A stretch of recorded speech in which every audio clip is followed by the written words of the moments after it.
어머니, 그 보험금 좀 제가 써도 될까요?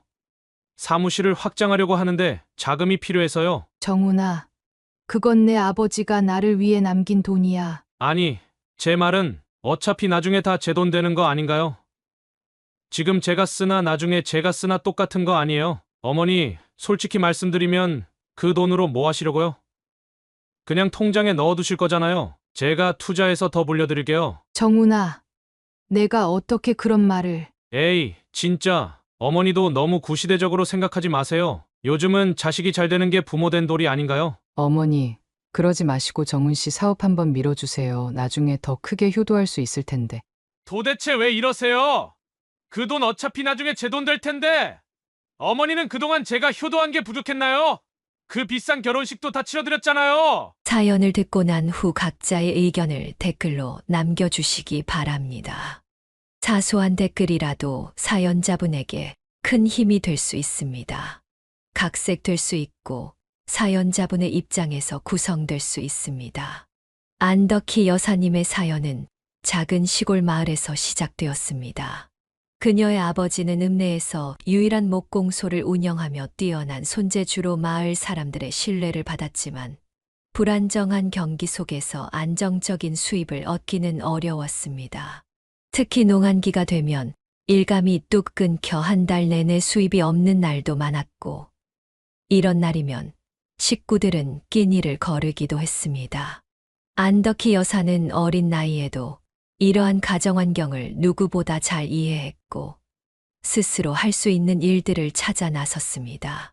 매일 아침 동이 트기도 전에 일어나 목공소 청소를 시작하는 것이 그녀의 일과였습니다.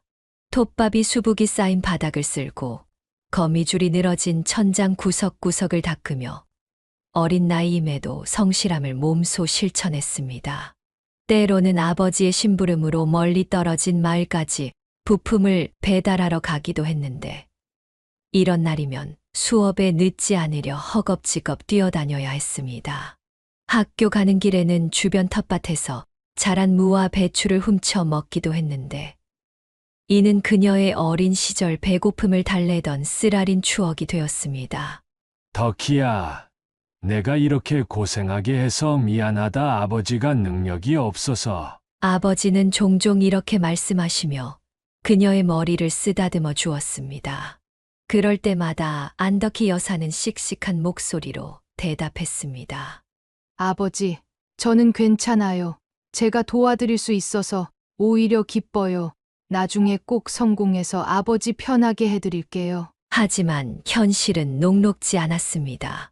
중학교에 입학할 무렵 그녀는 학업과 일을 병행하는 것이 점점 더 힘들어졌습니다.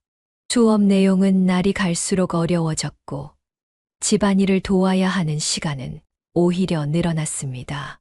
특히 어머니가 읍내 작은 식당에서 일하기 시작하면서 집안일의 많은 부분이 안덕희 여사의 몫이 되었습니다. 아침 식사 준비부터 저녁 설거지까지 그녀의 하루는 늘 바쁘게 돌아갔습니다. 어느 날 저녁 피곤해 지친 어머니가 그녀에게 조심스럽게 말을 꺼냈습니다. 덕희야, 이제 그만 학교 다니는 건 어떨까? 내가 일 좀 도와주면 좋겠구나. 엄마도 너무 미안하지만 우리 형편이 이런데. 그 말을 들은 안덕희 여사는 처음으로 자신의 미래에 대해 진지하게 고민하게 되었습니다. 그녀는 배움에 대한 열망이 컸지만 가정 형편을 생각하면 어머니의 제안을 거절하기도 쉽지 않았습니다. 밤마다 이불 속에서 흘리는 눈물은 어린 소녀의 마음속 깊은 고민을 대변해 주었습니다. 특히 학교 친구들이 고등학교 진학 이야기를 할 때면 그녀는 마음 한켠이 무거워졌습니다. 결국 안덕희 여사는 중학교 2학년을 마지막으로 학업을 중단하게 되었습니다. 그때부터 그녀는 아침부터 저녁까지 목공소에서 아버지를 돕거나 어머니가 일하는 식당에서 서빙을 하며 가족의 생계를 돕기 시작했습니다. 학교를 그만둔 후에도 그녀는 포기하지 않았습니다. 밤늦게까지 일하고 돌아와서도 틈틈이 책을 읽으며 독학으로라도 배움을 이어가려 노력했고, 주변 언니들에게서 재봉일도 배우며 자신의 미래를 준비했습니다. 가나는 그녀에게서 많은 것을 앗아갔지만 동시에 강인한 의지와 끈기, 그리고 삶에 대한 깊은 이해를 선물로 남겼습니다. 이후 그녀의 인생에서 마주하게 될 수많은 난관들을 헤쳐나갈 수 있는 힘은 바로 이때 만들어졌습니다. 목공소에서 힘든 나날을 보내던 안덕희 여사의 인생에 작은 변화가 찾아왔습니다. 그녀가 20살이 되던 해 아버지의 목공소에 새로운 일꾼이 들어왔는데 그가 바로 그녀의 미래 남편이 될 김철용 씨였습니다. 처음에는 서로를 그저 목공소의 일꾼과 주인의 딸로만 여겼지만 시간이 흐르면서 둘은 자연스럽게 가까워지기 시작했습니다. 철용 씨는 비록 학력은 높지 않았지만 손재주가 좋고 성실한 청년이었습니다. 그는 매일 아침 일찍부터 늦은 저녁까지 목공소에서 일하며 기술을 배웠고, 안덕희 여사가 심부름을 오면 늘 따뜻한 미소로 맞아주었습니다.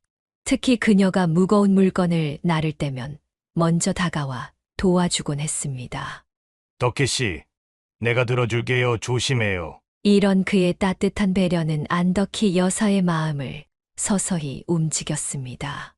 어느 날 퇴근길, 김철용 씨가 용기를 내어 그녀에게 말을 걸었습니다.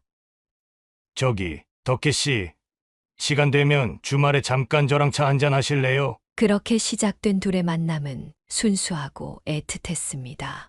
가난한 살림 때문에 멋진 데이트는 할 수 없었지만 시장 골목을 거닐며 나누는 이야기만으로도 충분히 행복했습니다. 김철용 씨는 종종 자신이 모은 용돈으로 안덕희 여사에게 빵을 사주었고, 그녀는 집에서 만든 도시락을 싸와 함께 나눠 먹었습니다. 철용아, 난 내가 참 좋아. 늘 나를 생각해주고 배려해주잖아. 나도 좋아. 덕희는 힘든 환경에서도 늘 씩씩하게 이겨내는 모습이 정말 멋진 것 같아. 이렇게 2년간의 연애 끝에 둘은 결혼을 결심했습니다. 하지만 결혼식을 올리기 직전 예기치 못한 비극이 찾아왔습니다. 안덕희 여사의 아버지가 갑작스러운 심장마비로 돌아가신 것입니다. 이는 가족 모두에게 큰 충격이었고, 특히 목공소의 미래가 불확실해졌습니다. 여보, 우리가 힘을 합치면 뭐든 해낼 수 있을 거야. 걱정하지 마. 김철용 씨의 이 한마디는 안덕희 여사에게 큰 위로가 되었습니다. 결국 두 사람은 예정대로 작은 결혼식을 올렸고 새로운 인생을 시작했습니다. 하지만 현실은 녹록지 않았습니다. 아버지의 부재로 목공소는 결국 문을 닫아야 했고 새로운 생계 수단을 찾아야 했습니다. 깊은 고민 끝에 안덕희 여사는 자신이 어릴 적부터 잘하고 좋아했던 요리로 새로운 도전을 시작하기로 했습니다. 그녀는 작은 보증금을 마련해 시장 골목에 조그만 분식점을 열었습니다. 남편은 아내의 결정을 전적으로 지지했고 자신도 건설 현장에서 일하며 가게 운영 자금을 보태기로 했습니다. 여보, 내가 낮에는 건설 현장에서 일하고 밤에는 대리운전이라도 해서 돈을 벌어올게. 당신은 가게만 잘 운영해줘. 고마워, 여보. 나도 열심히 해서 꼭 성공할게. 부부는 각자의 자리에서 최선을 다했습니다. 안덕희 여사는 새벽 일찍 일어나 장을 보고 음식을 준비했고, 김철용 씨는 건설 현장에서 종일 일하고 밤에는 대리운전을 하며 가정 경제에 보탬이 되고자 했습니다. 쉴 틈 없는 생활이었지만 서로를 위한 마음만은 변함이 없었습니다. 특히 안덕희 여사는 남편이 늦은 밤 대리운전을 마치고 돌아올 때면 항상 따뜻한 국과 밥을 준비해 두었습니다. 김철용 씨는 피곤해 지친 몸이었지만 아내가 준비한 따뜻한 밥 한 끼에 모든 피로가 풀린다며 늘 고마워했습니다. 이처럼 서로를 생각하는 마음과 격려는 힘든 시기를 버텨내는 원동력이 되었습니다. 여보, 우리 이렇게 열심히 살면 좋은 날도 올 거야. 우리 포기하지 말자. 이렇게 서로를 의지하며 살아가는 동안 분식점은 조금씩 자리를 잡아갔고 단골 손님도 늘어났습니다. 비록 큰 돈을 벌지는 못했지만 안정적인 수입으로 생활을 꾸려나갈 수 있게 되었습니다. 이는 부부가 함께 이뤄낸 작지만 소중한 성과였습니다. 힘든 생활 속에서도 서로를 의지하며 살아가던 부부에게 어느 봄날 예기치 않은 소식이 찾아왔습니다. 안덕희 여사는 몸이 좋지 않아 찾은 병원에서 임신 소식을 듣게 되었습니다. 그녀는 처음 이 소식을 들었을 때 한동안 말을 잇지 못했습니다. 형편이 나아질 때까지 아이 갖는 것을 미루기로 했었기 때문입니다. 여보, 나 임신했어. 퇴근 후 집에 돌아온 남편에게 이 소식을 전하는 그녀의 목소리에는 불안과 걱정이 가득했습니다. 하지만 남편은 오히려 밝은 표정으로 그녀를 안아주었습니다. 정말 이게 무슨 걱정거리야? 우리 아기가 생겼다는데 이보다 더 기쁜 일이 어디 있겠어? 남편의 긍정적인 반응에 안덕희 여사도 조금씩 마음을 달리하기 시작했습니다. 비록 계획에 없던 임신이었지만 그녀의 마음 한켠에서도 작은 생명에 대한 기대와 설렘이 피어나기 시작했습니다. 특히 배 속 아이가 자라날수록 그녀는 이 아이가 자신들의 인생에 새로운 희망이 될 것이라는 확신을 갖게 되었습니다. 하지만 현실적인 어려움은 여전했습니다. 임신으로 인한 입덧이 심했음에도 불구하고 안덕희 여사는 분식점 일을 계속해야 했습니다. 아침마다 음식 냄새에 구역질을 하면서도 그녀는 묵묵히 가게를 열었습니다. 여보, 제발 무리하지 마. 내가 더 열심히 일할 테니까. 남편의 걱정 어린 말에도 그녀는 웃으며 대답했습니다. 걱정하지 마. 나 힘들지 않아. 우리 아기도 이렇게 엄마가 열심히 사는 모습을 보면서 잘 자랄 거야. 임신 중반에 접어들면서 그녀의 배는 눈에 띄게 불러왔고 오래 서 있는 것이 점점 힘들어졌습니다. 하지만 단골 손님들은 오히려 그녀를 더 걱정해주며 도와주었습니다. 어떤 손님은 일부러 설거지를 도와주겠다고 나서기도 했고 또 어떤 손님은 임산부에게 좋다며 영양제를 가져다 주기도 했습니다. 임신 후반기에 접어들자 의사는 안덕희 여사에게 충분한 휴식을 취할 것을 권했습니다. 하지만 가게를 완전히 쉴 수는 없었기에 그녀는 일하는 시간을 줄이는 선에서 타협했습니다. 남편은 더 많은 시간을 대리운전에 할애하며 부족한 수입을 메우려 노력했습니다. 여보, 우리 아기 태어나면 내가 더 열심히 일해서 당신 고생 안 하게 해줄게. 마침내 그해 추운 겨울, 진통이 시작되었습니다. 밤새 진통으로 힘들어하는 아내의 손을 잡고 있던 남편의 얼굴에는 걱정과 기대가 교차했습니다. 그리고 마침내 새벽녘 건강한 남자아이가 세상에 나왔습니다. 축하합니다. 아들입니다. 간호사의 우렁찬 목소리와 함께 아기의 힘찬 울음소리가 병실에 울려 퍼졌습니다. 안덕희 여사는 지친 몸이었지만 아기를 안는 순간 모든 고통을 잊었습니다. 그녀와 남편은 갓 태어난 아들을 바라보며 정훈이라는 이름을 지어주었습니다. 여보, 우리 정훈이 앞으로 어떻게 키우지? 걱정하지 마. 우리가 힘을 합치면 잘 키울 수 있을 거야. 지금까지 그래왔던 것처럼. 정훈이의 탄생은 부부에게 새로운 희망과 책임감을 동시에 안겨주었습니다. 비록 경제적으로는 더욱 빠듯해졌지만 아이의 웃음소리는 그들에게 더 없는 행복과 새로운 삶의 의미를 가져다 주었습니다. 이제 그들은 단순히 부부가 아닌 한 아이의 부모로서 새로운 인생을 시작하게 되었습니다. 정훈이의 탄생은 부부에게 더할 나위 없는 기쁨이었지만 현실적인 어려움도 함께 찾아왔습니다. 안덕희 여사는 산후조리도 제대로 하지 못한 채 한 달 만에 다시 가게로 나와야 했습니다. 당시 아이를 맡길 만한 어린이집도 없었고, 맡길 수 있다 하더라도 그들의 형편으로는 감당하기 어려운 금액이었습니다. 그녀는 어쩔 수 없이 정훈이를 등에 업고 일을 해야 했습니다. 뜨거운 기름 냄새가 가득한 주방에서 아이를 업은 채 음식을 만들고 서빙을 하는 일은 결코 쉽지 않았습니다. 특히 정훈이가 보채거나 울 때면 그녀의 마음은 더욱 아팠습니다.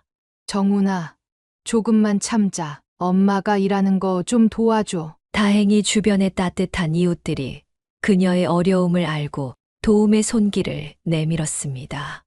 옆집 할머니는 가끔 정훈이를 봐주겠다고 나섰고, 단골 손님 중에는 아이를 잠시 안아주며 그녀가 일하는 동안 돌봐주는 분들도 있었습니다. 덕희 씨, 내가 잠깐 봐줄게. 당신은 일이나 보슈. 아이고, 정말 감사합니다. 어떻게 보답해야 할지. 무슨 보답을 바라고 하겠수? 우리 동네 사람들끼리 이 정도는 서로 도와야지. 이런 이웃들의 도움 속에서 정훈이는 여러 사람의 사랑을 받으며 자라났습니다. 특히 밤늦게까지 대리운전을 하는 남편을 기다리며 안덕희 여사는 정훈이에게 늘 아버지 이야기를 들려주었습니다. 우리 정훈이 아빠는 말이야. 가족을 위해서 이렇게 늦게까지 열심히 일하시는 거야. 나중에 정훈이도 아빠처럼 성실한 사람이 되어야 해. 비록 유복한 환경은 아니었지만 안덕희 여사와 남편은 정훈이를 바르게 키우기 위해 최선을 다했습니다. 그들은 비록 돈은 없어도 가족 간의 사랑과 믿음만큼은 넘치도록 주려 노력했습니다. 휴일이면 근처 공원에 가서 함께 시간을 보내고, 저녁에는 가족이 모여 앉아 하루 일과를 나누며 대화하는 시간을 가졌습니다. 아빠, 오늘은 일찍 들어오셨네요. 그래. 우리 정훈이가 보고 싶어서 일찍 왔지. 이렇게 화목한 분위기 속에서 정훈이는 밝고 건강하게 자라났습니다. 그는 어린 나이에도 불구하고 부모님의 고생을 이해하는 듯 했고, 특별히 떼를 쓰거나 무리한 요구를 하지 않는 착한 아이였습니다. 때로는 어머니가 일하는 모습을 보며 서툰 솜씨로 도와주려 하기도 했습니다. 엄마, 제가 도와드릴게요. 저도 이제 컸잖아요. 이런 아들의 모습을 볼 때면 안덕희 여사의 눈시울이 붉어졌습니다. 어려운 환경 속에서도 바르게 자라주는 아들을 보며 그녀는 모든 고생이 헛되지 않았음을 느꼈습니다. 정훈이가 초등학교에 입학할 무렵에는 그동안의 노력으로 가게도 조금씩 자리를 잡아가고 있었고, 생활도 조금씩 나아지고 있었습니다. 여보, 우리 정훈이 학교 갈 때가 됐네. 이제는 우리도 아들 뒷바라지 잘해줄 수 있을 것 같아. 그래.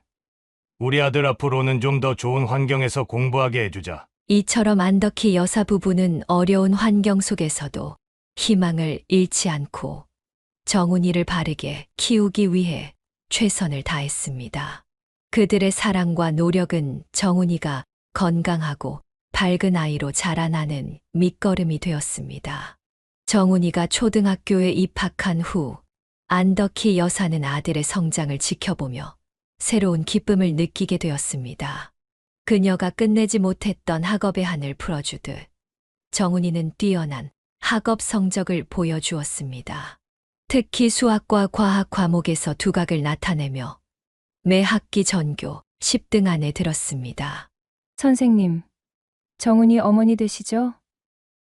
정훈이가 정말 훌륭한 학생이에요. 공부도 잘하지만 무엇보다 예의 바르고 성실해서 다른 학생들의 모범이 되고 있답니다. 학부모 상담 때마다 이런 이야기를 들을 때면 안덕희 여사는 가슴이 뭉클해졌습니다. 어려운 환경 속에서도 씩씩하게 자라준 아들이 자랑스러웠습니다.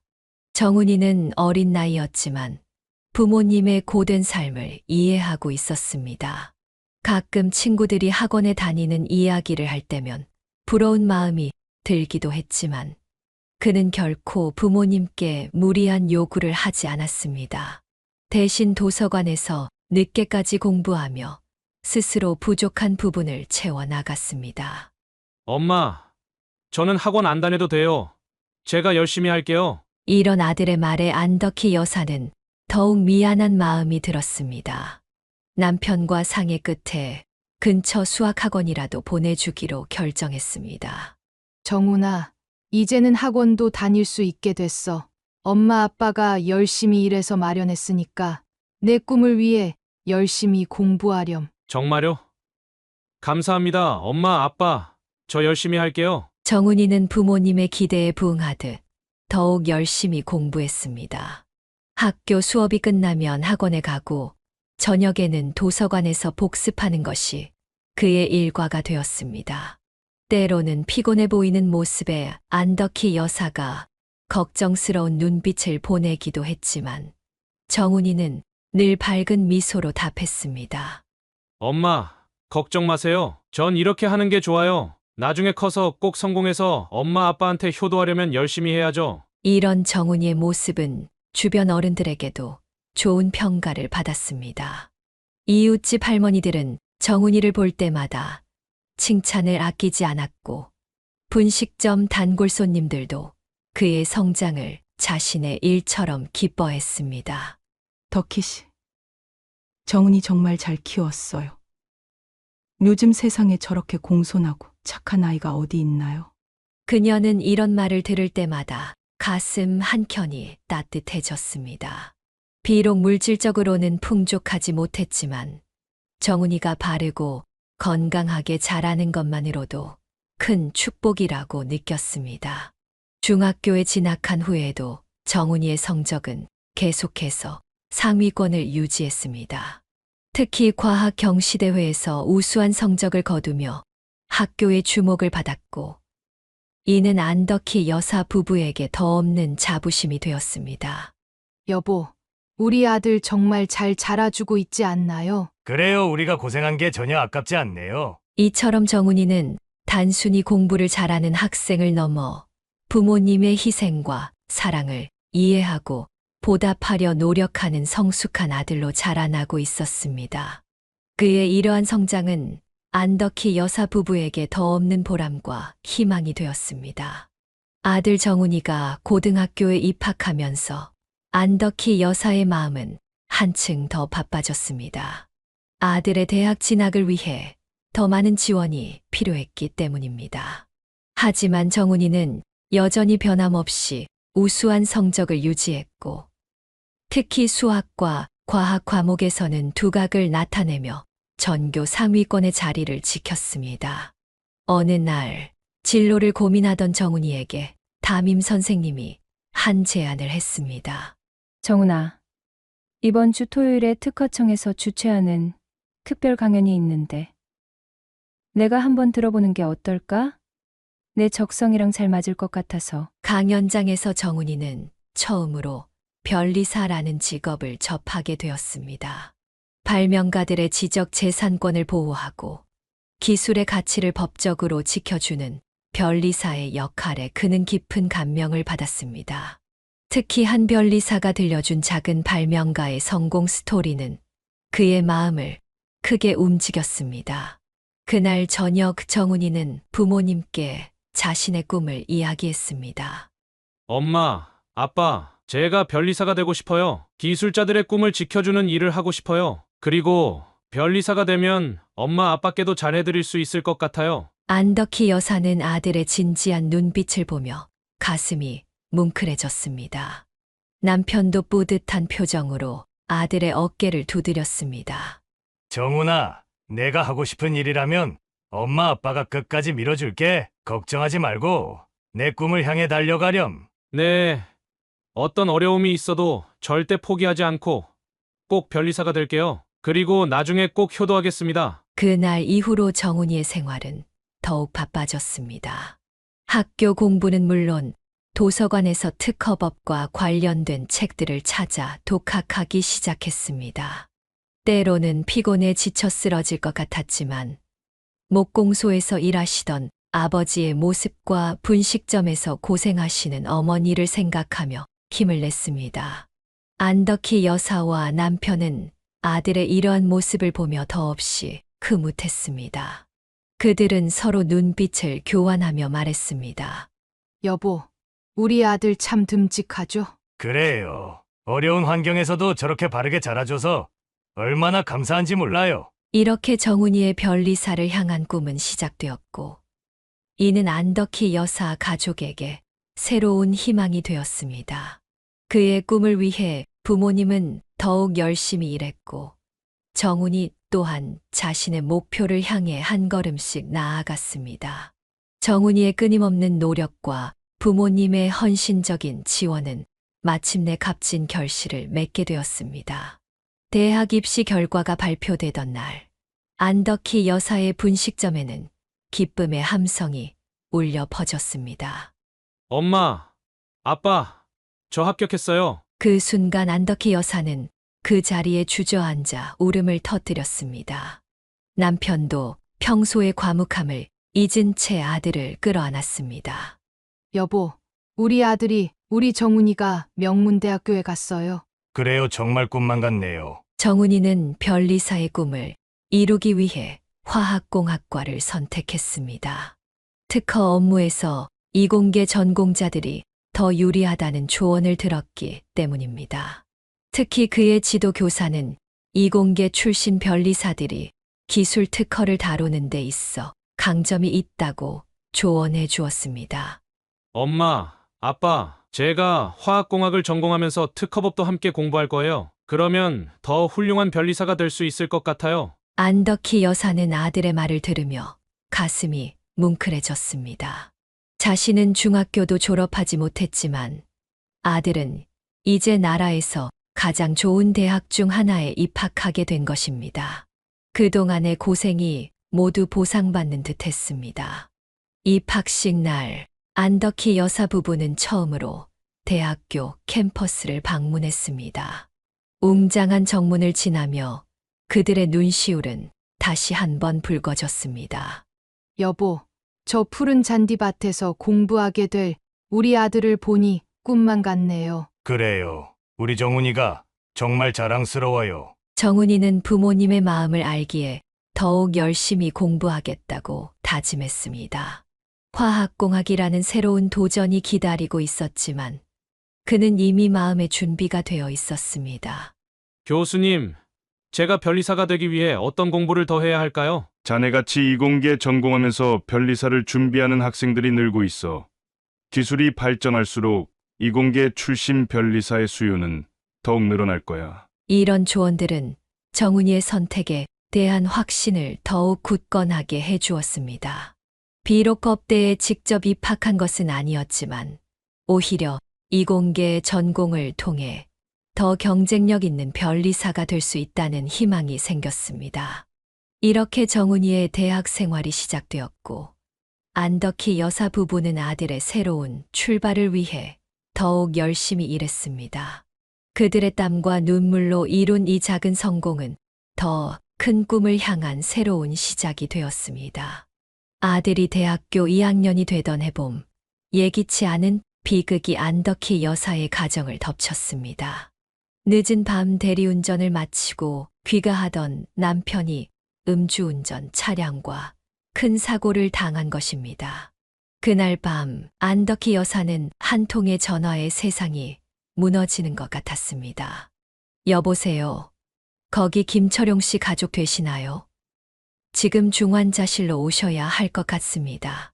병원에 도착했을 때 의사는 심각한 표정으로 상황을 설명했습니다. 뇌 손상이 심각했고 당분간 의식 회복을 기대하기 어렵다는 것이었습니다.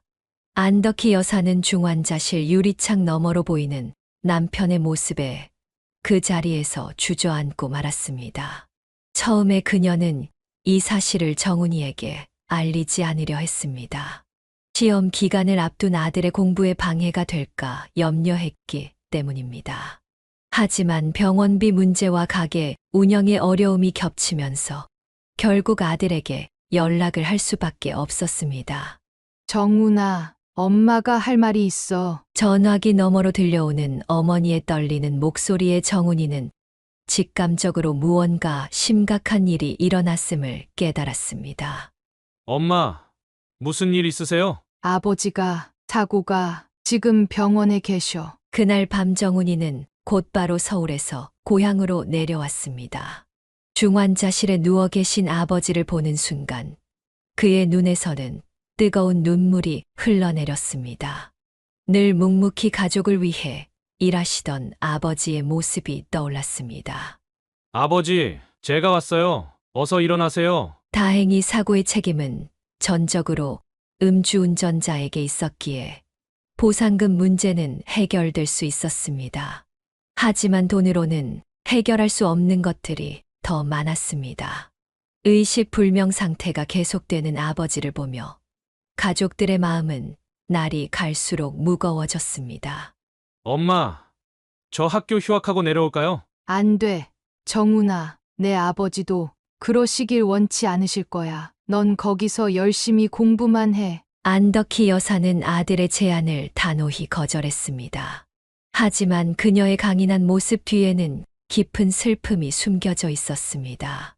밤마다 병실에서 남편의 손을 잡고 흐느끼는 그녀의 모습을 의료진들은 안타깝게 바라보았습니다. 이런 시련 속에서도 안덕희 여사는 가게 문을 닫을 수 없었습니다. 병원비와 생활비를 위해 더욱 긴 시간 일해야 했습니다.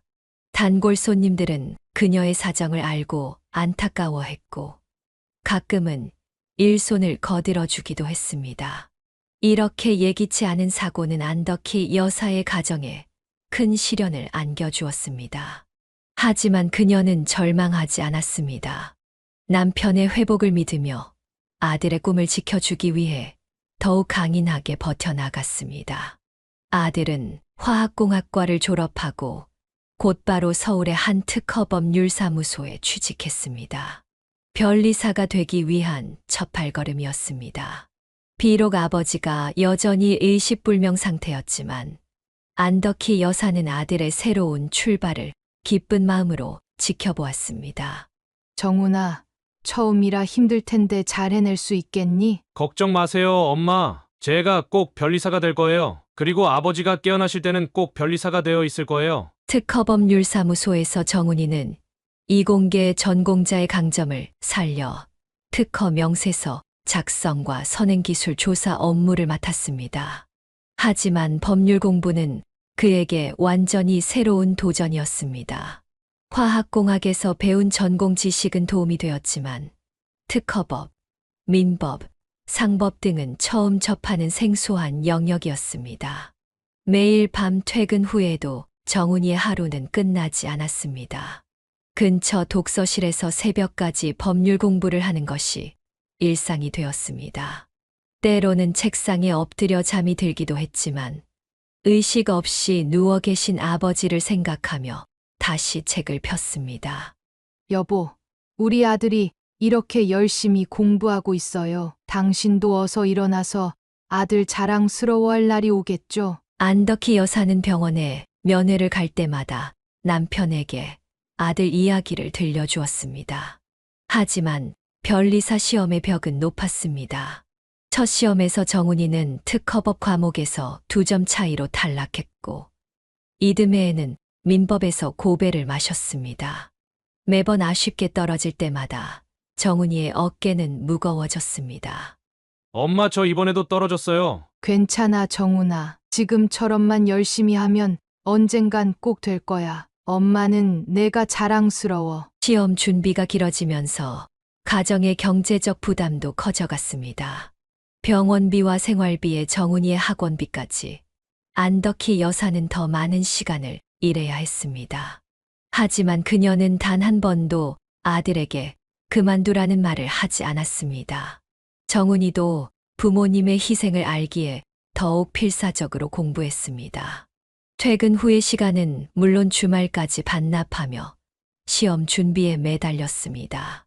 특히 자신의 약점이었던 법률 과목들을 보완하기 위해 스터디 그룹을 만들어 토론하고 공부했습니다.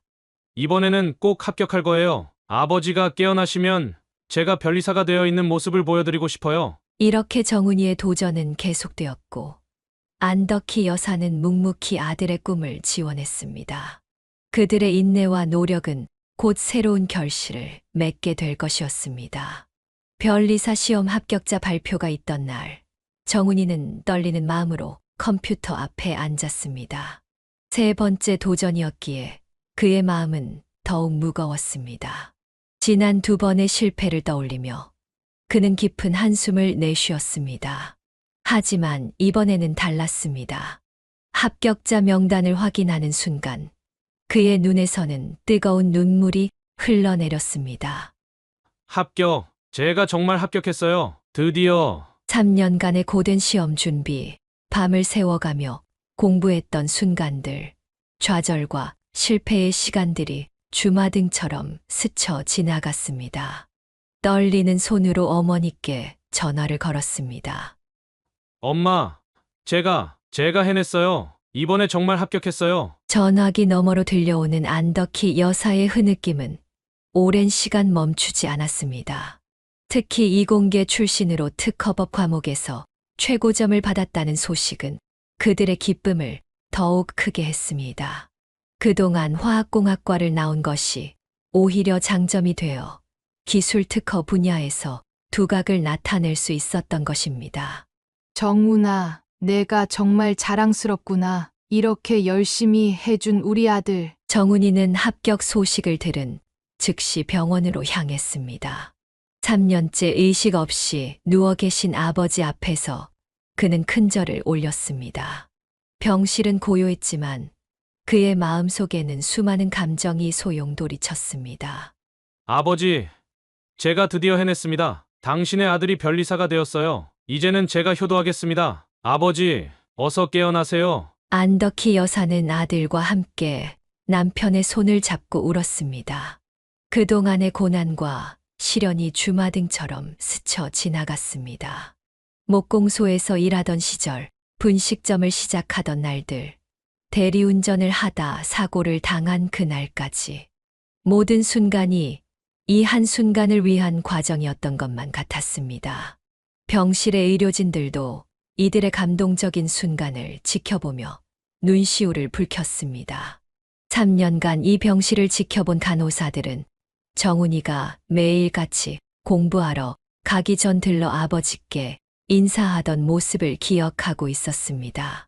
정훈 씨, 정말 축하드려요. 아버님께서도 분명 자랑스러워하실 거예요. 합격 소식이 알려지자 여러 대형 특허법률사무소에서 면접 제안이 쇄도했습니다. 특히 이공계 출신의 특허법 최고점이라는 이력은 법조계에서도 주목을 받았습니다. 정훈이의 앞날은 이제 희망으로 가득해 보였습니다. 정훈 씨, 우리 로펌에서는 이공계 출신 변리사를 특별히 우대하고 있습니다. 연봉도 최고 수준으로 보장해드리겠습니다. 특히 화공 분야 특허는 앞으로 더욱 수요가 늘어날 것으로 예상됩니다. 저희 법률사무소는 글로벌 특허 소송을 전문으로 하고 있습니다. 정훈 씨의 실력이라면 국제 무대에서도 충분히 활약하실 수 있을 것 같습니다. 이런 매력적인 제안들이 이어졌지만 정훈이의 마음은 이미 정해져 있었습니다. 그는 자신이 처음 일했던 특허법률사무소를 선택했습니다. 수년간 시험 준비를 하는 동안 배려해주고 도와준 그곳의 동료들과 선배들을 잊지 못했기 때문입니다. 어머니, 이제 제가 어머니 가게 그만두시고 편하게 쉬실 수 있게 해드릴게요. 그동안 너무 고생만 하셨잖아요. 아니야, 정훈아. 내가 이렇게 훌륭하게 자라준 것만으로도 엄마는 더할 나위 없이 행복해. 이제 내 앞날에 좋은 일만 가득할 거야. 합격 축하 파티는 소박하게 치러졌습니다. 병원 구내식당에서 안덕희 여사와 단둘이 식사를 하면서 정훈이는 그동안의 모든 과정을 회상했습니다. 어린 시절에 가난했던 기억들, 대학 시절의 고군분투, 아버지의 사고, 그리고 지난 3년간의 고된 시험 준비까지 모든 순간이 이제는 값진 추억으로 다가왔습니다. 이제 제 차례예요.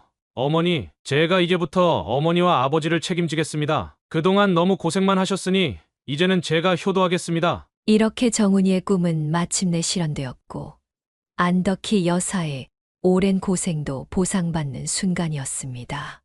앞으로 그들에게 찾아올 더 큰 행복을 예감하듯 그날 하늘은 유난히 맑고 푸르렀습니다.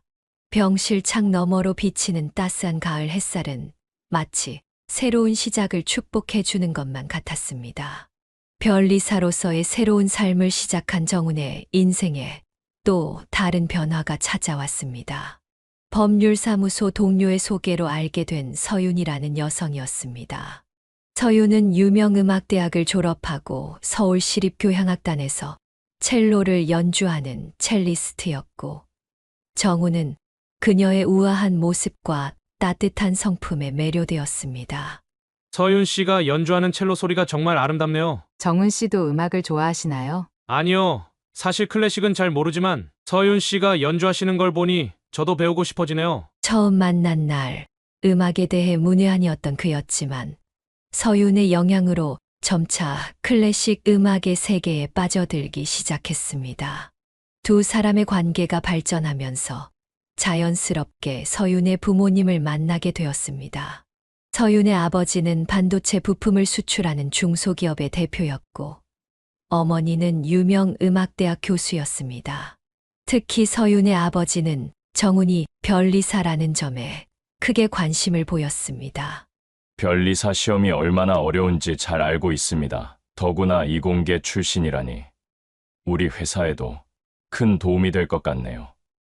요즘은 기술 특허가 기업의 생명이나 다름없으니까요. 고급 레스토랑에서 이루어진 첫 만남에서 서윤의 부모님은 정훈의 이야기를 진지하게 경청했습니다. 어려운 환경에서도 꿈을 이루기 위해 노력했던 그의 이야기는 그들에게 깊은 인상을 남겼습니다. 정훈 씨, 그동안 정말 많은 어려움이 있었을 텐데, 그래도 이렇게 훌륭하게 성장하셨네요. 안덕희 여사는 이런 상황이 조금 부담스러웠습니다. 특히 첫 만남에서 서윤의 어머니가 입은 명품 옷과 가방을 보며 위축되었습니다. 분식집을 하는 자신과는 너무나 다른 세계의 사람들 같았습니다. 정훈아, 저렇게 좋은 집 안 하고 우리가 잘 어울릴까? 엄마는 좀 걱정이 되네. 엄마, 걱정하지 마세요. 서윤이네 부모님들은 그런 분들이 아니에요. 오히려 제가 변리사라는 것에 대해 높이 평가해 주세요. 그리고 서윤이도 그런 것에 전혀 신경 쓰지 않아요. 실제로 서윤의 부모님은 정훈의 성실함과 전문성을 인정하며 그를 믿고 받아들였습니다. 특히 서윤의 아버지는 정훈에게 깊은 관심을 보였습니다. 요즘은 기술 특허 분쟁이 많아서 걱정입니다. 정은 씨 같은 분이 우리 회사 자문을 맡아주시면 좋을 것 같은데요. 또한 서윤의 어머니도 정훈의 어머니를 따뜻하게 맞아주었습니다. 안덕희 여사가 운영하는 분식점을 직접 찾아가 음식을 먹으며 그녀의 고된 삶의 이야기에 깊은 공감을 표시했습니다. 어머님, 혼자서 정훈 씨를 이렇게 훌륭하게 키우셨다니 정말 대단하세요. 저희 서윤이도 잘 부탁드립니다. 이런 서윤 부모님의 진심 어린 태도에 안덕희 여사의 마음도 조금씩 편안해졌습니다. 처음에 느꼈던 부담감과 거리감은 점차 사라져갔고 오히려 서윤의 어머니와 좋은 친구가 되어갔습니다. 서윤아, 내 어머님이 이렇게 잘 대해주시니 고맙구나. 어머니, 제가 오히려 감사해요. 정훈 오빠 같은 분을 만나게 해주셔서요. 이렇게 서로 다른 환경에서 자란 두 사람이었지만 그들의 만남은 새로운 희망과 가능성을 열어주었습니다. 서윤의 부모님은 정훈의 가정환경이나 어머니의 직업을 전혀 문제 삼지 않았고 오히려 그의 성실함과 전문성을 높이 평가했습니다. 우리 서윤이가 정훈 씨 같은 신랑을 만나면 좋겠다고 생각했었어요. 학벌이나 재력보다 중요한 건 그 사람의 성품과 노력하는 자세니까요. 이런 말씀을 들을 때마다 정훈은 더욱 열심히 살아야겠다고 다짐했습니다. 특히 아직도 의식불명 상태인 아버지를 위해서라도 그는 더 나은 미래를 만들어가고 싶었습니다. 이제 정훈의 앞날에는 더 큰 행복이 기다리고 있는 듯 했습니다. 변리사로서의 성공적인 경력과 함께 그는 인생의 새로운 장을 열어갈 준비를 하고 있었습니다. 사돈들 간의 합의로 신혼집은 서윤이네 가족이, 결혼식은 정훈이네 가족이 준비하기로 했습니다. 안덕희 여사는 아들의 결혼식만큼은 가장 좋은 곳에서 치르고 싶었습니다. 평생을 가난하게 살았지만 아들의 인생에서 가장 중요한 날만큼은 부족함 없이 해주고 싶었던 것입니다. 여보, 우리 아들 결혼식은 최고로 해주고 싶어요. 제가 평생 모아둔 돈이 있으니 걱정 마세요. 여전히 의식 없이 누워 계신 남편을 바라보며 안덕희 여사는 마음을 다잡았습니다. 최고급 호텔 예식장을 예약하고 유명 연주자들로 구성된 축하 공연도 준비했습니다. 특히 서윤이 소속된 오케스트라의 동료들이 결혼식 축하 연주를 자청하면서 결혼식은 더욱 특별해질 것 같았습니다. 어머니, 이렇게까지 해주시지 않으셔도 되는데. 아니야. 우리 아들 평생 한 번뿐인 결혼식인데 이 정도는 해야지. 결혼식 비용이 1억 원을 훌쩍 넘어섰지만 안덕희 여사는 오히려 담담했습니다. 분식점을 하면서 20년간 한 푼, 두 푼 모아둔 돈과 보험금으로 받은 돈을 모두 털어 아들의 결혼식을 준비했습니다. 사돈, 이렇게 좋은 곳에서 결혼식을 준비해 주시다니 정말 감사합니다. 서윤의 어머니는 오히려 미안한 마음이 들었습니다. 신혼집으로 고급 아파트를 마련해 주기로 했지만 결혼식까지 안덕희 여사가 이렇게 크게 준비할 줄은 몰랐기 때문입니다. 웨딩 플래너들은 안덕희 여사의 세세한 요구사항을 하나하나 맞춰가며 완벽한 결혼식을 준비했습니다. 호텔 최고급 코스 요리와 고급스러운 장식, 웨딩 드레스까지 모든 것을 최상으로 준비했습니다. 어머니, 제가 이렇게 호화로운 결혼식을 올리게 될 줄은 몰랐어요. 정훈이가 걱정스러운 눈빛으로 말했지만 안덕희 여사는 미소를 지으며 대답했습니다. 괜찮아. 내가 이렇게 훌륭하게 자라준 것만으로도 엄마는 충분히 행복해. 이 정도는 해줄 수 있지. 이렇게 안덕희 여사는 평생의 저축을 아들의 결혼식을 위해 아낌없이 내놓았습니다. 그녀의 이런 정성은 사돈댁의 마음도 더욱 감동시켰고 두 집안의 관계는 더욱 돈독해졌습니다. 결혼식 날짜가 다가올수록 모든 이의 마음은 설렘과 기대로 가득 찼습니다. 사돈은 12억 원대의 고급 아파트를 신혼집으로 선물했습니다. 처음 이 소식을 들었을 때 안덕희 여사는 복잡한 심정이었습니다. 물론 아들이 좋은 환경에서 살게 된다는 것은 기쁜 일이었지만 한편으로는 왠지 모를 불안감이 밀려왔습니다. 장모님, 장인어른 정말 감사합니다. 이렇게 좋은 집을 마련해 주시다니. 정훈이가 허리 굽혀 인사를 하자 서윤의 아버지가 웃으며 말했습니다. 우리 서윤이가 음악하는 사람이라 조용한 환경이 필요하잖나. 앞으로 둘이 행복하게 잘 살게. 하지만 시간이 흐를수록 안덕희 여사의 불안은 현실이 되어갔습니다. 정우는 점점 처가의 영향력 아래 놓이기 시작했습니다. 주말마다 처가를 방문하고 휴가 계획도 처가 위주로 짜여졌습니다. 심지어 명절에도 처가에서 더 많은 시간을 보내기 시작했습니다. 정훈아, 이번 주말에는 엄마랑 아버지 병원에 같이 가자. 어머니, 죄송한데 이번 주말에는 장인어른 회사에서 미팅이 있어서. 이런 대화가 잦아질수록 안덕희 여사의 마음은 더욱 쓸쓸해졌습니다. 특히 의식불명 상태인 남편의 병실을 찾는 정훈의 발걸음이 뜸해지는 것이 가장 마음 아팠습니다. 서윤의 부모님은 자주 회사 일을 핑계로 정훈을 불렀고 그때마다 거절하지 못하는 아들을 보며 안덕희 여사는 한숨만 깊어졌습니다. 12억이라는 거액의 신혼집이 자신과 아들 사이에 보이지 않는 벽을 만들어가고 있다는 것을 그녀는 점점 더 분명하게 느낄 수 있었습니다. 여보, 우리 아들이 이제는 저희 부모보다 처가가 더 편한가 봐요. 의식 없는 남편의 손을 잡고 눈물 짓는 날이 많아졌습니다. 그녀가 평생을 바쳐 키운 아들이 이제는 점점 멀어져 가는 것만 같았습니다. 결혼 이후 1년, 정훈의 변화는 더욱 뚜렷해졌습니다. 어머니를 찾아뵙는 횟수는 급격히 줄어들었고, 통화도 짧아졌습니다. 한때 그토록 애틋했던 모자지간의 정은 어디론가 사라진 듯 했습니다. 어느 날, 안덕희 여사가 아들 부부를 찾아갔을 때 일입니다. 현관에 들어서자마자 서윤이 불편한 기색을 내비쳤습니다.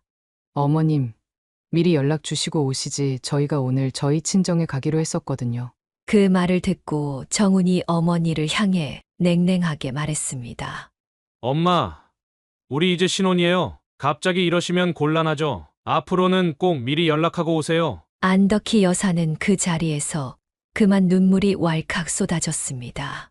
정훈아, 내가 너를 낳고 키울 때는 이런 날이 올 줄 몰랐구나. 명절에도 상황은 마찬가지였습니다. 차례상을 준비하던 안덕희 여사에게 정훈이 갑자기 전화를 했습니다. 엄마, 이번 명절에는 처가에서 보내기로 했어요. 장인어른이 해외에서 오시거든요. 하루 정도는 여기서. 엄마도 아시잖아요. 장인어른이 얼마나 바쁘신 분인데 다음에 찾아뵐게요. 전화가 끊기고 안덕희 여사는 한동안 멍하니 서 있었습니다. 병원에 누워있는 남편을 찾아가 또다시 혼잣말을 했습니다. 여보, 우리 정훈이가 이렇게 변할 줄 누가 알았겠어요. 내가 무슨 잘못을 했나요? 특히 충격적이었던 것은 아버지의 수술 날이었습니다. 갑자기 상태가 악화되어 긴급 수술이 필요하다는 연락을 받고도 정훈은 처가의 회사 행사를 핑계로 병원에 나타나지 않았습니다. 어머니, 죄송해요. 오늘 장인어른 회사 상장 기념식이라 아버지 수술은 어머니가 알아서 해주세요. 비용은 제가 보낼게요. 이 말을 듣는 순간 안덕희 여사는 그 자리에서 쓰러질 뻔했습니다. 한때 아버지 병실에서 눈물로 다짐했던 그 효심은 어디로 사라진 걸까요? 12억짜리 아파트가 그의 마음까지 바꿔놓은 것일까요? 매일 밤 안덕희 여사는 옛 앨범을 꺼내보며 울었습니다. 어린 시절 등에 엎여 잠들던 정훈이 힘들 때마다 어머니를 먼저 걱정하던 그 따뜻한 아들의 모습은 이제 찾아볼 수 없었습니다.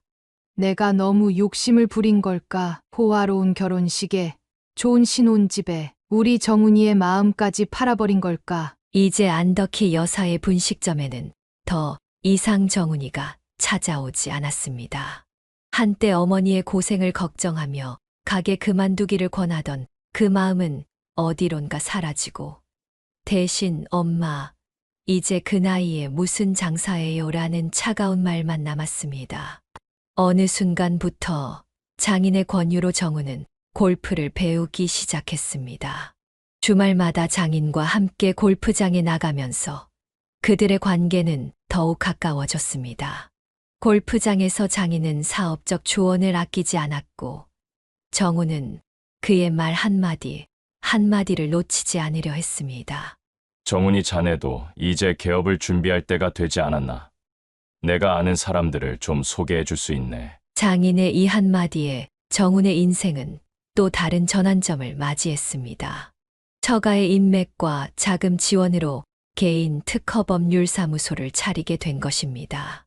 아버님, 정말 감사합니다. 제가 어떻게 보답해야 할지. 허허, 무슨 보답인가. 우리 김서방이 잘 되는 게 나로서는 가장 큰 기쁨이지. 사무실 개업식 날, 장인은 거래처 대표들을 대거 초청해 성대한 파티를 열어주었습니다. 하지만 그 자리에 안덕희 여사의 모습은 없었습니다. 정훈은 어머니에게 격식 있는 자리라 불편하실 것 같다며 참석을 만류했기 때문입니다. 엄마, 사실 장인어른 지인분들이 대부분이라 엄마가 오시면 어색할 것 같아서요. 이 말을 전해 들은 안덕희 여사는 마음이 무너져 내렸습니다. 아들의 큰 걸음마다 늘 함께했던 그녀였지만 이제는 그저 불편한 존재가 되어버린 것입니다. 정훈의 일상은 완전히 처가 중심으로 재편되었습니다. 주말이면 장인과 골프를, 평일 저녁에는 처가 모임에 참석했습니다. 장모님이 주최하는 음악회에도 빠짐없이 참석하면서 클래식 음악에 대한 이해도 깊어졌습니다. 김서방이 이제 음악을 정말 잘 이해하네요. 우리 서윤이가 좋은 신랑을 만났어. 이런 장모님의 칭찬에 정우는 더욱 처가의 품격에 맞추려 노력했습니다. 비싼 양복을 맞추고 고급 시계를 구입하고 와인을 배우기 시작했습니다. 하지만 그 과정에서 본가와의 거리는 점점 멀어져만 갔습니다. 여보, 이번 주말에 시댁에 좀 들릴까? 미안해. 이번 주는 장인어른과 약속이 있어서. 이런 대화가 반복될수록 서윤도 점차 시댁 방문을 부담스러워했습니다. 분식집을 하시는 시어머니와는 대화 주제도 맞지 않았고 의식불명인 시아버지의 모습은 그녀를 불편하게 만들었습니다. 안덕희 여사는 이제 아들의 안부를 전화로만 확인해야 했습니다. 그마저도 지금 회의 중이에요. 나중에 전화할게요. 라는 짧은 대화로 끝나기 일쑤였습니다. 한때 어머니의 든든한 기둥이 되어주겠다던 그 약속은 어디론가 사라져버렸습니다. 여보, 우리 아들이 이제는 완전히 남이 되어가나 봐요. 당신이 깨어나시면 우리 정훈이를 어떻게 생각하실까요? 병실에서 흘리는 안덕희 여사의 눈물은 날이 갈수록 더욱 깊어만 갔습니다. 그리고 4년간의 긴 투병 생활 끝에 남편은 결국 눈을 감았습니다. 마지막 순간까지 의식을 되찾지 못한 채 조용히 세상을 떠났습니다. 안덕희 여사가 병실에서 남편의 손을 잡고 마지막 인사를 건넬 때였습니다. 여보, 그동안 너무 고생 많으셨어. 이제 편히가. 남편의 차가워진 손을 잡고 있는데 문득 지난 날들이 주마등처럼 스쳐 지나갔습니다. 목공소에서 처음 만났던 날, 가난하지만 행복했던 신혼 시절, 정훈이를 키우며 함께 고생했던 나날들. 그 모든 순간에 남편은 늘 묵묵히 가족을 위해 살았습니다. 어머니, 장례식장은 제가 알아보겠습니다. 정훈의 목소리는 담담했습니다. 어머니의 오열 속에서도 그의 얼굴에는 깊은 슬픔을 찾아보기 어려웠습니다. 장례식장에서도 정훈은 형식적인 모습만 보였습니다. 조문객들을 맞이하는 그의 모습은 마치 업무를 처리하는 것 같았습니다. 아버지, 편히 가세요. 이것이 아버지의 관 앞에서 정훈이 남긴 전부였습니다. 안덕희 여사는 그런 아들을 보며 가슴이 미어졌습니다. 한때 아버지의 병상을 지키며 눈물 흘리던 그 아들은 어디로 갔을까요? 장례 기간 내내 정우는 처가 식구들과 더 많은 시간을 보냈습니다. 장인이 보낸 조화가 영정 옆에 놓이고 처가 쪽 조문객들이 오갈 때면 그제야 바쁘게 움직였습니다. 정훈아, 내 아버지가 이런 모습을 보면 얼마나 가슴 아파하실까. 안덕희 여사의 이 말에 정우는 오히려 짜증을 냈습니다. 어머니, 제가 할 일은 다 하고 있잖아요. 이제 그만 그러세요. 장례를 마치고 집으로 돌아온 안덕희 여사는 텅 빈 집에서 오랫동안 울었습니다. 남편의 슬리퍼, 옷장 속 양복, 서랍 속 반지갑. 모든 것이 그대로였지만 더 이상 그는 없었습니다. 여보, 당신이 그렇게 사랑하던 우리 아들이 이렇게 변해버렸네요. 제가 무엇을 잘못한 걸까요? 장례식 이후 정훈의 발걸음은 더욱 뜸해졌습니다. 이제 그녀의 곁에는 남편도 아들도 없었습니다.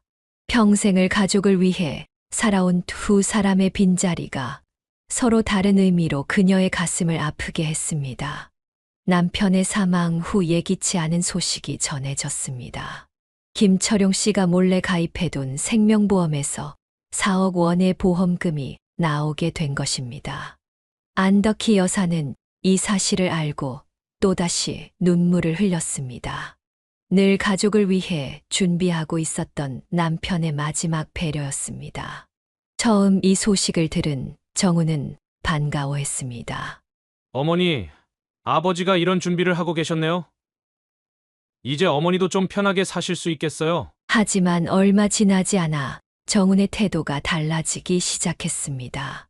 어느 날 저녁 갑자기 찾아온 정훈이 어머니에게 충격적인 제안을 했습니다. 어머니, 그 보험금 좀 제가 써도 될까요? 사무실을 확장하려고 하는데 자금이 필요해서요. 정훈아, 그건 내 아버지가 나를 위해 남긴 돈이야. 아니, 제 말은 어차피 나중에 다 제 돈 되는 거 아닌가요? 지금 제가 쓰나 나중에 제가 쓰나 똑같은 거 아니에요? 이 말을 듣는 순간 안덕희 여사는 충격에 휩싸였습니다.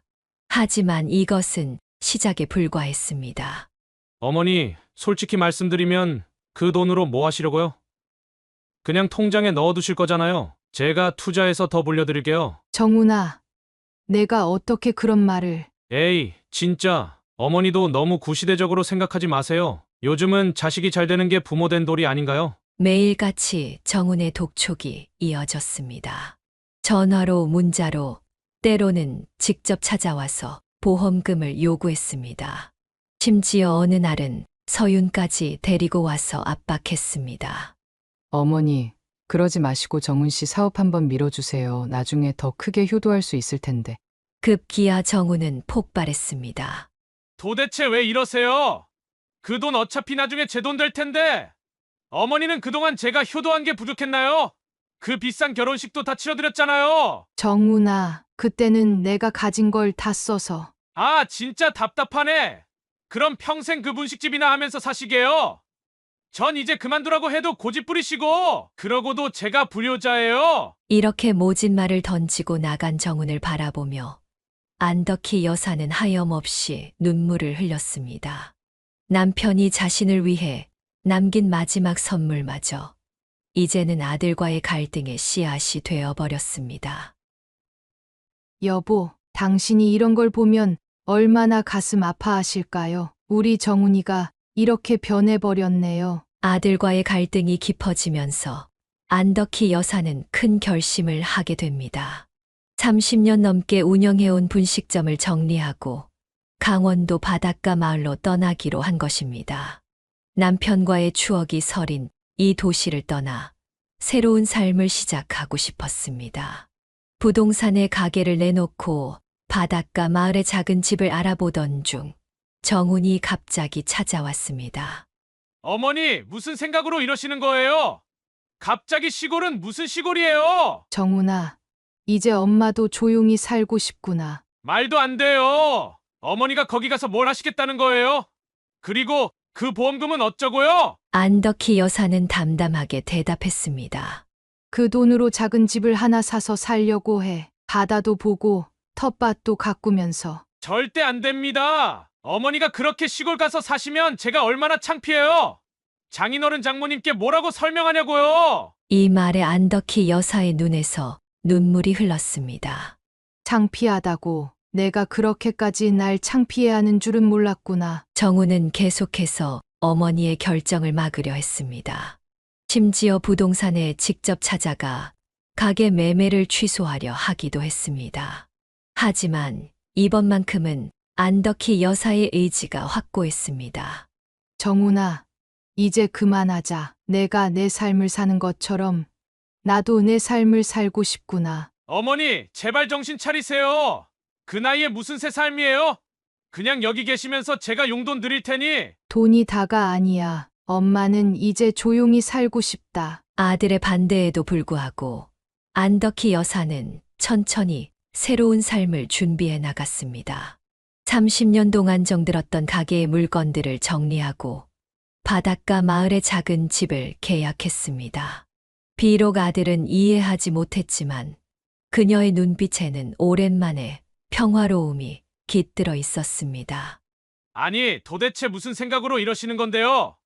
저 모르게 이사를 준비하시다니. 어느 날 갑자기 사무실로 찾아온 안덕희 여사를 보며 정훈이 소리를 질렀습니다. 평소 점잖은 이미지를 중시하던 그였지만 이날만큼은 달랐습니다. 나도 이제는 내 삶을 살고 싶어서. 무슨 삶이요? 그 보험금 혼자 쓰려고 이러시는 거죠? 그렇게 독단적으로 결정하시면 어떡해요? 정훈의 목소리는 점점 더 커졌습니다. 사무실 직원들이 놀란 듯 쳐다보았지만 그는 아랑곳하지 않았습니다. 정훈아, 이 돈은 내 아버지가 나를 위해. 아버지가 돌아가신 마당에 누구를 위한 돈이라는 게 무슨 의미가 있어요? 어머니는 제가 얼마나 힘들게 여기까지 왔는지 아세요? 처가의 도움이 없었다면 저는 아무것도 아니었을 거예요. 그 순간 안덕희 여사의 얼굴이 하얗게 변했습니다. 그래, 너에게는 이제 처가가 전부구나. 내가 평생 너를 위해 바친 세월은 그렇게 쉽게 잊혀지니? 에이, 또 그 얘기예요. 제가 언제 어머니 은혜를 잊었다고. 그래서 제가 비싼 결혼식도 해드리고. 내가 해준 게 아니라 내가 평생 모은 돈으로 한 거야. 순간 정훈의 얼굴이 일그러졌습니다. 뭐요? 그럼 장인어른이 사주신 12억 아파트는요? 제 사무실 자금은요? 어머니는 뭘 해주셨어요? 정훈아, 이제 와서 그 보험금마저 혼자 쓰시겠다고요? 그동안 처가에서 받은 게 얼마나 많은데 적어도 그 보험금은 제 몫이. 그만해. 안덕희 여사의 날카로운 외침이 사무실에 울려 퍼졌습니다. 내가 정말 내 아들이 맞니? 돈이 그렇게 중요하니? 어머니야말로 왜 그렇게 돈에 집착하시는 거예요? 그 돈 얼마나 된다고? 집착이라고? 그래, 너는 이제 돈의 가치만 알 뿐이구나. 내가 너를 위해 바친 시간과 정성은 모르는구나. 말을 마친 안덕희 여사는 천천히 일어섰습니다. 그녀의 눈에서는 눈물이 흘렀지만 더 이상 슬픔은 없어 보였습니다. 정훈아, 이제 알겠다. 내가 얼마나 변했는지. 보험금은 한 푼도 줄 수 없어. 이건 내 아버지가 나를 위해 남긴 마지막 선물이야. 이제 더 이상 날 찾아오지 마라. 어머니! 하지만 안덕희 여사는 뒤도 돌아보지 않고 사무실을 나섰습니다. 그녀의 발걸음은 무거웠지만 마음만큼은 이상하게 가벼워진 것 같았습니다. 안덕희 여사는 강원도 강릉의 작은 바닷가 마을로 이사를 왔습니다. 30년 넘게 살았던 도시를 떠나오면서 그녀의 마음은 무겁고도 가벼웠습니다. 새로 마련한 집은 바다가 보이는 아담한 2층 주택이었고 앞마당에는 작은 텃밭도 있었습니다. 이사 온 첫날 그녀는 근처 유기견 보호소에서 한 강아지를 데려왔습니다. 검은 털에 하얀 발을 가진 이 강아지는 마치 그녀를 기다렸다는 듯 꼬리를 흔들었습니다. 너도 가족이 필요했구나. 이제 우리 함께 살자. 강아지의 이름은 행복이로 지었습니다. 이제 새로운 행복을 찾아가자는 의미였습니다. 아침이면 행복이와 함께 바닷가를 산책하고 텃밭에서 야채도 가꾸었습니다. 또한 지역 노인복지관에서 배식 봉사를 시작했고 매달 조금씩 고아원에도 기부를 하기 시작했습니다. 여보, 이제야 제가 조금은 편안해진 것 같아요. 남편의 사진 앞에서 그녀는 작은 미소를 지었습니다. 하지만 그 미소 뒤에는 여전히 아들에 대한 그리움이 숨어 있었습니다. 은행에는 1억 원을 따로 정훈의 몫으로 남겨두었습니다. 언젠가 아들이 진정으로 자신의 잘못을 깨닫고 찾아올 날을 기다리며 비록 지금은 서로가 상처를 주고받았지만 그녀는 여전히 정훈이가 돌아올 것이라 믿었습니다. 정훈아, 엄마는 언제나 내가 돌아오기를 기다릴게. 이제 그녀의 하루는 조용하지만 의미 있게 채워지고 있었습니다. 복지관에서 만난 새로운 친구들과 소소한 일상을 나누고 텃밭에서 직접 기른 채소로 김치를 담가 이웃들과 나누었습니다. 작은 행복들이 하나둘 쌓여가는 동안 그녀의 얼굴에는 점차 평화로움이 깃들어갔습니다. 매일 저녁 그녀는 바다를 바라보며 묵주 기도를 했습니다. 아들의 앞날을 위한 기도, 자신의 새로운 삶을 위한 기도, 그리고 언젠가 다시 만날 날을 위한 기도를 올렸습니다. 여보, 우리 아들 잘 지키고 계시죠? 언젠가는 꼭 우리 정훈이가 예전의 모습을 되찾을 거예요. 그때까지 저는 여기서 기다리고 있을게요. 이렇게 안덕희 여사의 새로운 인생이 시작되었습니다. 비록 혼자지만 그녀는 더 이상 외롭지 않았습니다. 행복이와 함께하는 일상, 이웃들과 나누는 온기, 그리고 언젠가 돌아올 아들에 대한 희망이 그녀를 지켜주고 있었기 때문입니다. 사연을 듣고 댓글을 남겨주시기 바랍니다. 사소한 의견일지라도 사연자분에게는 큰 힘이 됩니다.